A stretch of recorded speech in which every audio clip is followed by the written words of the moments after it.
नमस्कार दोस्तों, हमारे यूट्यूब चैनल फन स्टडी में आपका स्वागत है। सीटेट विश्वास बैच की श्रृंखला में आज दूसरा वीडियो हिंदी पेडागॉजी का है। जो टॉपिक हमारा है विकास के चरण या भाषा विकास के चरण। कह रहा है इसमें कि भाषा विकास के जो चरण हैं वो 4 माने गए। कौन से 4 माने गए हैं? जैसे कह रहा है एक पहला रुदन। रुदन मतलब जैसे कोई बच्चा सबसे पहले क्या करता है, वो रोदन मतलब रो करके कोई चीज़ें अपनी भाव या अपनी भाषा को अभिव्यक्त करता है।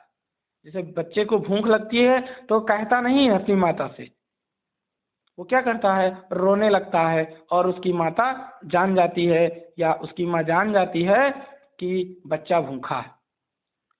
फिर कह रहा है ध्वनि का बलबलाने में बदलना। फिर ध्वनि देखो क्या हो जाती है, धीरे धीरे मतलब आ माँ करके कुछ मतलब बोलने लगता है। फिर उसके हाव भाव मतलब इशारे करना या और चीज़ें हाव भाव उसके आ जाते हैं। और फिर सामवेगिक अभिव्यक्ति आ जाती है। क्या आ जाती है? सामवेगिक अभिव्यक्ति। फिर कह रहा है भाषा भाग सुइनिम सबसे छोटी इकाई और रूपिम सबसे छोटा वर्ड। कह रहा है भाषा सीखने के साधन क्या क्या हैं।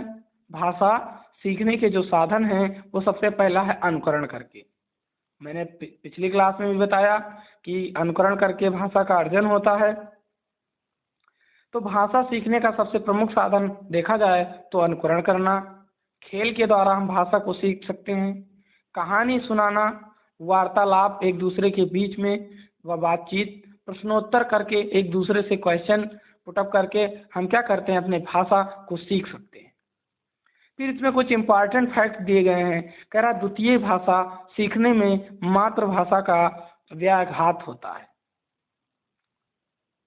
फिर कह रहा है गृह कार्य बच्चे के सीखने को विस्तार देते हैं। मतलब गृह कार्य बच्चों को क्यों दिया जाता है? क्योंकि ये जाकर सीखें और उनका क्या हो, विस्तार हो जाए या उनके ज्ञान में वृद्धि हो। प्राथमिक स्तर पर भाषा सिखाने मुख्य उद्देश्य मतलब कह रहा है कि प्राथमिक स्तर पर भाषा सिखाने का मुख्य उद्देश्य है कि बच्चों की जीवन की विभिन्न परिस्थिति में भाषा का प्रयोग कर पाएँ।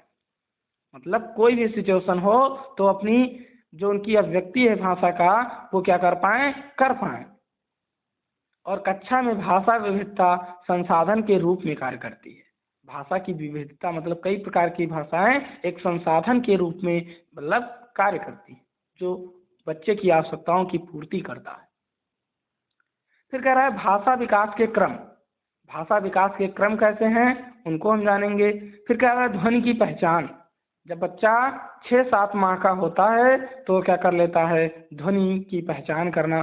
जैसे कोई बुलाता है बच्चे को, देखो मतलब ऐसे करके तो इधर उधर मतलब देखने लगता है कि मुझे कोई बुला रहा है। फिर ध्वनि पर मुस्कुराना। फिर धीरे धीरे देखो क्या हम बच्चे को मतलब खिलाते हैं या ऐसे इशारे में करते हैं तो वो मतलब मुस्कुराता है, वो उसको पता चल जाता है कि हम ही को ये मतलब बोल रहे हैं।